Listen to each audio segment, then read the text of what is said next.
Thing is working now. Good morning. Happy Thursday. My goodness. The sun is literally coming up over the mountains. It is beautiful. Starting to come in my office. I think it's really cool because I have this little dish of all of my healing stones. And as the sun comes up, it comes over the dish. And it's just a beautiful affirmation of this, morning recharge, just taking in that beautiful sunshine and sucking it all up. Good morning, Michelle. How are you? Okay. So I am going to share a little bit from a book that I have. It's really, oh my goodness, my magnets. It's really a great book. It is one of my clients actually told me about this lady, and I really like this book. She's very no nonsense. I took it as a compliment that she told me that I remind her of this author. And so she's pretty cool. She's a little sassy. So speaking of sassy, I just have to tell you, it is really enlightening, a little humbling when you see the reflection of yourself in your own child.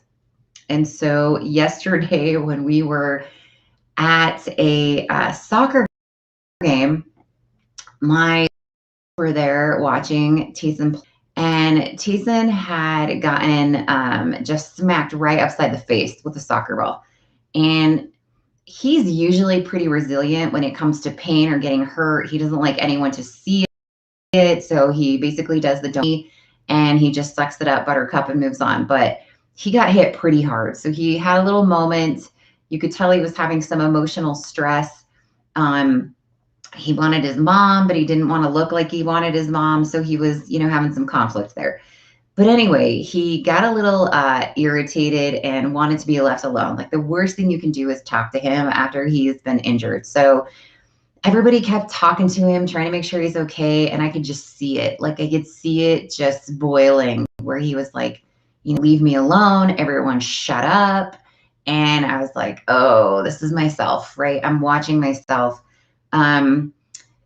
So finally I just had to step in and be like, okay, everyone, don't talk to him. Like, just give him some space. He needs some space. Stop asking him if he's okay. Stop trying to coddle him. He doesn't like it. That's exactly what I'm looking for. He does not like to be coddled.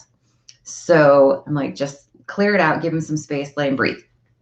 And so then that was like number one. And then after, when we went to leave, I was like, okay, tell Granny and Papa, thanks for coming. And he's like, I don't want you guys to come anymore. And I was like, oh, please. And he's like, I don't really need you here. I don't like it when you watch me. And I was like, oh, please stop talking. Right? Because there's a part of me that's like, okay, I need to realign him a little bit so that he's not quite so brutally brutally honest.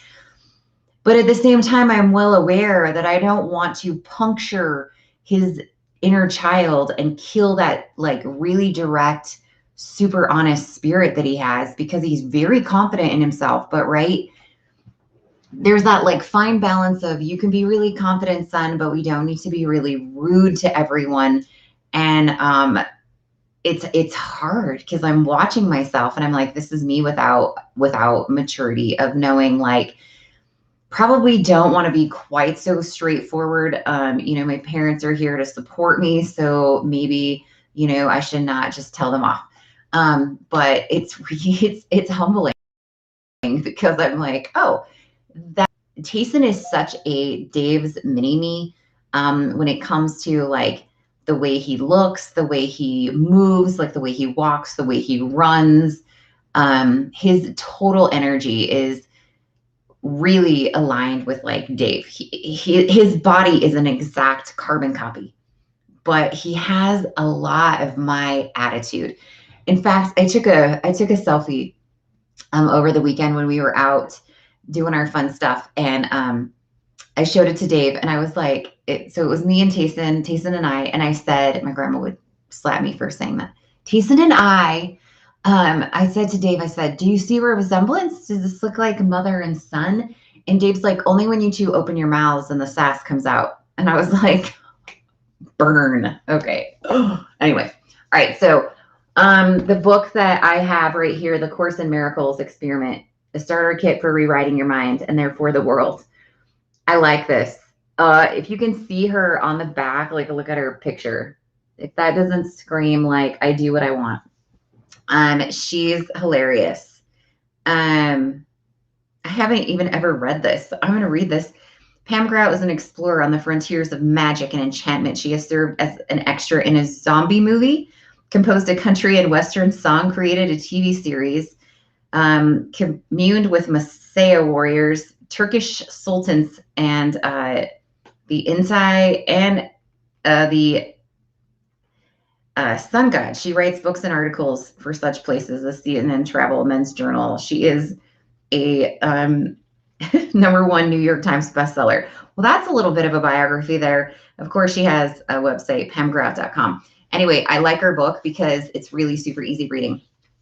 It's set up to read like one of these every day. So, but you'll read more because they're really cool. So I love her tone of voice. So I'm just going to share this one with you. She talks a lot about past agreements, right? I'm always telling you, like, you got to get rid of that crap in your head. It's just a stupid past agreement. It doesn't actually mean anything. And it's just something that you made up, basically. Something that you made up, something that someone made up for you. You make up your own reality. Like, it's really crazy, but when you start thinking about this, like, our thoughts are kind of imaginary, so to speak.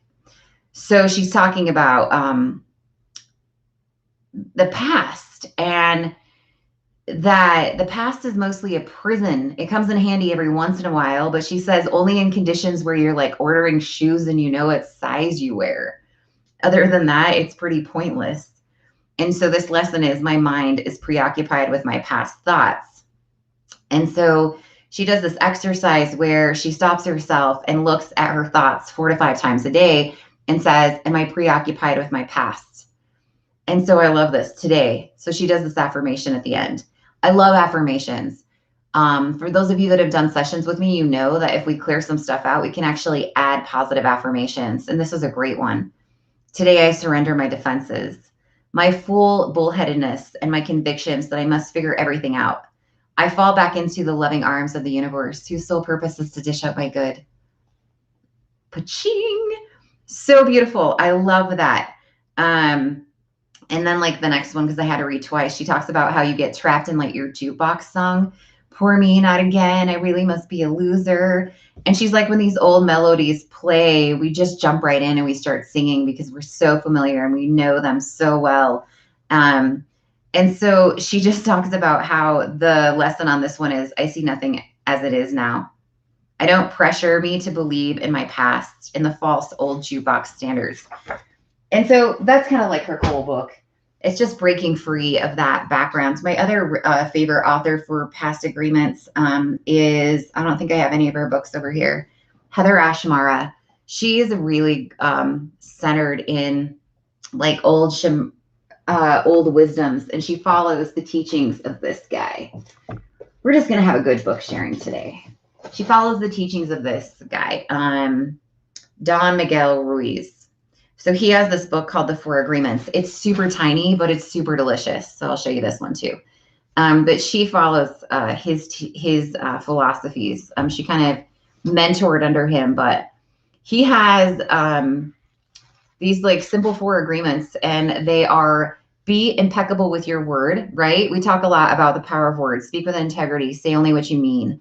Avoid using the word to speak against yourself or to gossip about others. Use the power of your word in the direction of truth and love. The second one, don't take anything personally. Nothing others do is because of you. What others say and do is a projection of their own reality, their own dream. When you are immune to the opinions and actions of others, You won't be the victim of needless suffering. I get caught up in this one all the time, right? What's my biggest caveat is my irritating freaking neighbor. So I have to really like catch myself being like, stop getting all sucked up in that. Like, just don't care. Don't make assumptions. That's the third one. Find the courage to ask questions and to express what you really want. Communicate with others as clearly as you can to avoid misunderstanding, sadness, and drama. With just this one agreement, you can completely transform your life. This one is huge. Sometimes when someone comes to me and they're like, I have this issue, I'm like, so did you tell the other person? No. And I always say, okay, do not have an expectation for someone to do something if you haven't told them what that expectation is. You are just setting yourself up for disaster. People don't work like that. They don't read your mind. Not everybody's on the same track as you. I have really high expectations for people.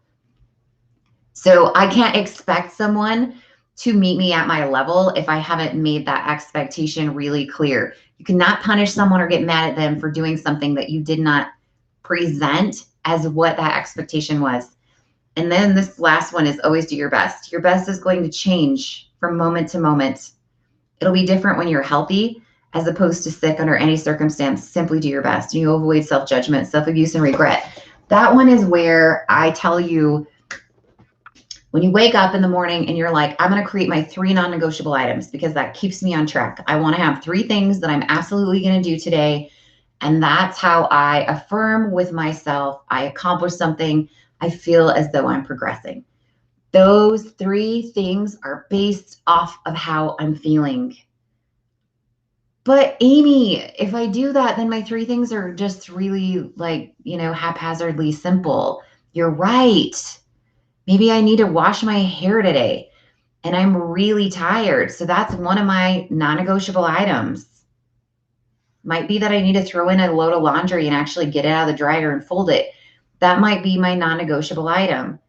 If I'm feeling on top of the world and I wake up and I'm just bam, full of energy, my non-negotiable item might be making a video for YouTube or a video for my website or coming up with some beautiful new program that I want to develop.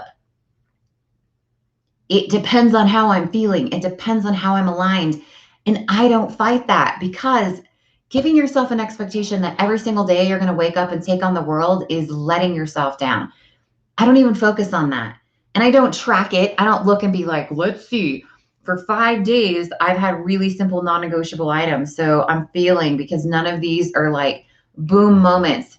I let it come. I let it flow. I let my mind collaborate with how I'm feeling. It doesn't mean that I don't work on myself. Sure, if I'm like, man, I feel like I'm really in a slump. Yeah, I'm going to do some energy healing. I'm going to figure out, okay, what's blocking my energy? But day to day, it's going to happen. For me, realistically, mine is more like hour by hour. There are hours where I'm like, I'm not feeling it. And then the next hour, I'll be like, bing, like yesterday at work. I was like, really, I had so much to do. And then suddenly I was like, you know what? I am going to just clear out some trash out of my office. And I did. I grabbed a bunch of stuff and I just took it out to the dumpster. And then I came back and I was like, oh, that feels great. Was clearing some stuff out of my office and taking it to the dumpster like the biggest accomplishment that I've ever done in my job? No. But it was a beautiful moment to just clear out some garbage. So don't be so hard on yourself. Okay, I totally forgot to bring my socks in for the day. Tomorrow we'll be giving away, though, our avocado Mother's Day socks. So that goes to one of the top fans or someone that is sharing videos. So if you want to win a free session with me and some avocado socks, you simply just need to be sharing any of my videos, type shared, and or being a top fan by liking and responding and reacting to my posts. We'll put you in the top fan spot, and that is how we choose. Okay, guys, I hope you have a beautiful day. Don't forget to, oh my gosh, this is so pretty. I know you can't see it, but this is totally, in the sun, and it is just beautiful. Little pieces fall off of it. I like to not move it because where they cut it, it like has little crystals that fall off. So I'm like, don't touch it. All right, guys, I hope you have a beautiful day. See you later.